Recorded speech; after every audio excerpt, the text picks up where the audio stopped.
One of the biggest flexes in all of Deepwoken is having a completely maxed kit for PVE, giving you the highest possible combination of DVM and Monster Armor. Previously, such a thing would have taken you hundreds of hours to grind if you didn't know what you were doing. However, with the introduction of armor and needles, and a lot of revolutions in drop chances to items, you can obtain them way faster than ever before. So this video is going to show you the best possible kit for PvE you can make. Once you've completed it, you'll have 66% DVM and 45% Monster Armor, on top of a ton of useful enchants. Plus, I'll also be covering the best method in the game to get armor and needles too. So let's get into making and obtaining this god kit for PvE. The easiest part of the kit by far is 4% DVM rings with 3 HP each. You specifically want the legendary rings that correspond with your highest stat, simply because this will give your weapon better scaling. Ferryman is the easiest way to get these rings, since you'll be getting multiple of them in each chest. They shouldn't take long to grind at all. Additionally, if you do need something like an enchants ring, ring of casters, or ring of wisps, then you can also get a 2% god roll from a lot of other locations. Worst case though, you can just use an armor and needle to reroll the pips of a less DVM ring, although because of how fast they are to get, I wouldn't recommend this. For your arms slot,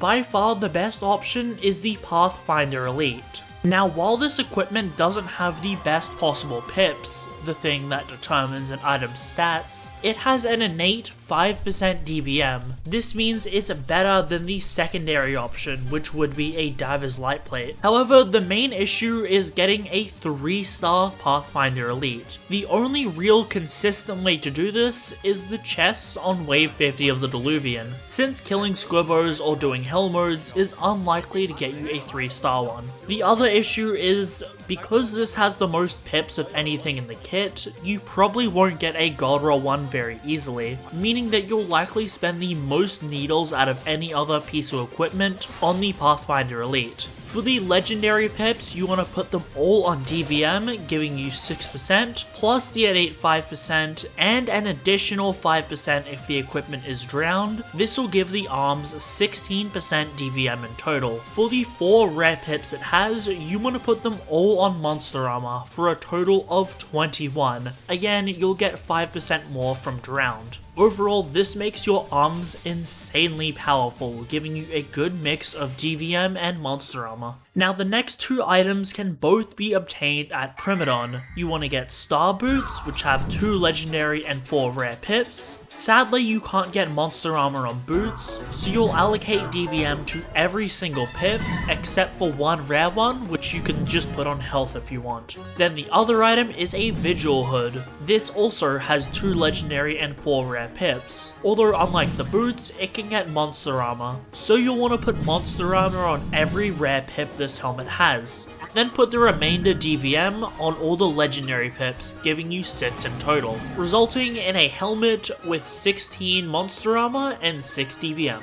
Now layer 2 is your final stop. You want to get a Confessor's Charm with 5% DVM, a Hive Lord Mask with 3% DVM, and Moonlit Earrings with 3% DVM. Killing Chaser and taking this old farming route I've used will allow you to get them super quick, as you're earning a ton of chests, and a Confessor's Charm is guaranteed from Chaser, so these shouldn't take you too long to get. Now that you have all your gear, let's discuss needle farming, as this is probably going to be significantly more time intensive than actually grinding out for the 3-star gear yourself. The best method by far to grind armor and needles solo is by doing Ferryman during 2x loot. Just from farming him myself, I'm sitting at well over 30 needles. Sadly, there isn't a set amount of needles that you'll need in order to max out your gear, since it's pure RNG, but I'd say 30 is a pretty good metric. Generally speaking, the closer the gear you get, is to god roll, the less needles you'll need to spend. However, if you're not a solo player and have people to help you, then wave 50 Diluvian is a little bit faster for armor and needles, although you'll probably need to ask the other people running if you could take them. Once you max out your gear, you'll have a total of 58% DVM and 37% monster armor. If this value seems off to you because I said something higher in the intro, it's because with the Echoes upgrades, they allow you to add 8% to both monster armor and DVM. So assuming you've maxed this out,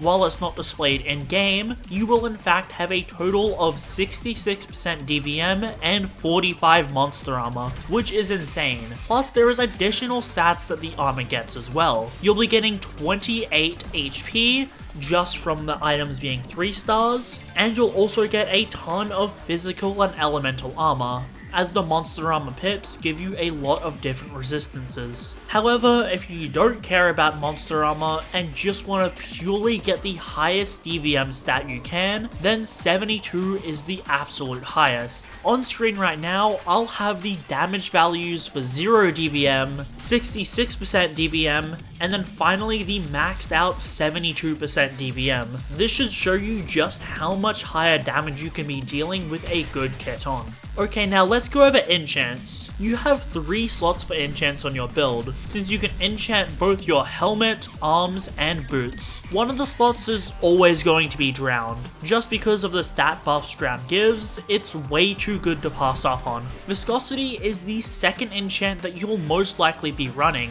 What it does is it turns damage into damage over time, meaning that you generally get an extra second after an attack to heal or get a health pack. This will save you countless times in the Diluvian or in Hell mode. It can also let you survive one singular extra hit too, which is just another bonus to this enchant's survivability. The only real downside it has is it basically makes Tide Knight impossible to proc, simply because you don't take damage fast enough with the enchant active. So the only reason you shouldn't be running Viscosity is if you want to proc the Tide Knight's buffs, which are also very good.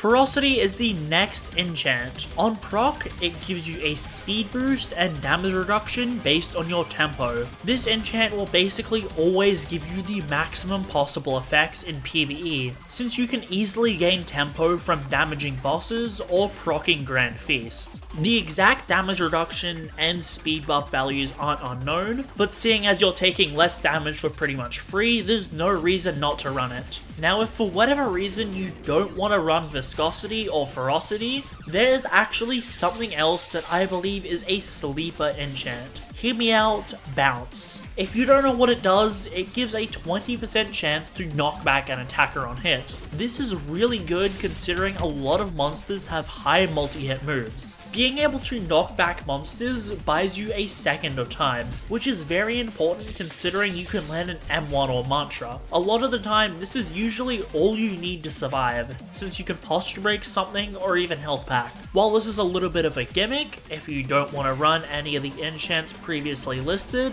then Bounce isn't the worst option out there. Although the one thing I wouldn't recommend is using it for bosses, since it can make them very annoying. But this is the absolute maxed PvE kit you can make nowadays, giving you 66% DVM and 45% monster armor. It's absolutely crazy for taking next to no damage and dealing absolutely insane amounts. So if you consider yourself a good PvEer or just want to max out PvE, then go get your gear, go farm armor needles, and use this exact kit. Anyways, I hope you guys enjoyed. If you did, make sure to like and subscribe, and check out some more PvE content. And I'll see you all next time.